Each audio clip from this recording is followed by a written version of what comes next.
Advocate A രാജ രണ്ടാം തവണയും ദേവികുളം മണ്ഡലത്തിൽ LDF-നായി ജനവിധി തേടും. 7000-ൽ പരം വോട്ടുകൾക്കായിരുന്നു അഡ്വക്കേറ്റ് എ രാജ 2021-ൽ മണ്ഡലത്തിൽ വിജയിച്ചത്. തുടർച്ചയായ നാല് തവണയും ഇടതുപക്ഷത്തിനൊപ്പമാണ് നിയമസഭാ തെരഞ്ഞെടുപ്പിൽ ദേവികുളം മണ്ഡലം നിലയുറപ്പിച്ചത്.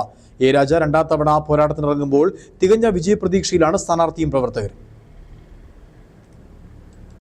ഇടതുപക്ഷത്തിന്റെ സിറ്റിംഗ് സീറ്റാണ് ദേവികുളം. തുടർച്ചയായി 4 തവണ മണ്ഡലത്തിലെ ജനവിധി LDF-നൊപ്പം നിന്നു. തോട്ടമേഖലയും കാർഷിക മേഖലയും ചേരുന്ന മണ്ഡലത്തെ 5ാം തവണയും ഇടത്തോട്ട് ചേർത്ത് നിർത്താൻ ലക്ഷ്യമിട്ടാണ് നിലവിൽ മണ്ഡലത്തിലെ MLA ആയ അഡ്വക്കേറ്റ് എ രാജ രണ്ടാം വട്ടം LDF-നായി പോരാട്ടത്തിനിറങ്ങുന്നത്.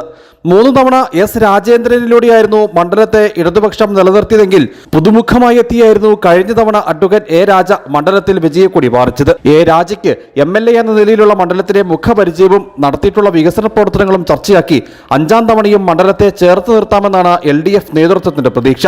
മണ്ഡലത്തിലെ സ്ഥാനാർത്ഥി പ്രഖ്യാപനത്തിന് പിന്നാലെ അഡ്വക്കേറ്റ് എ രാജയ്ക്ക് മൂന്നാറിൽ പ്രവർത്തകർ സ്വീകരണമൊരുക്കി. പ്രവർത്തകരുടെ നേതൃത്വത്തിൽ പ്രകടനവും നടന്നു.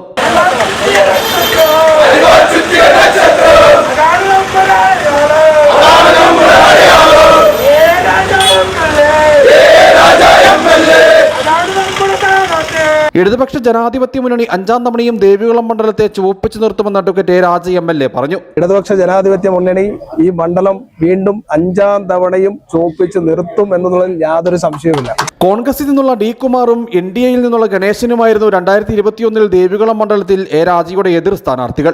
7000-ൽ പരം വോട്ടുകൾക്കായിരുന്നു കഴിഞ്ഞ തവണ എ രാജയുടെ വിജയം.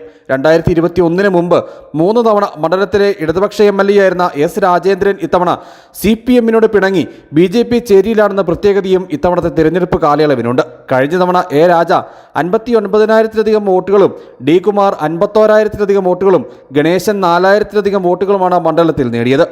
News bureau, Adimali.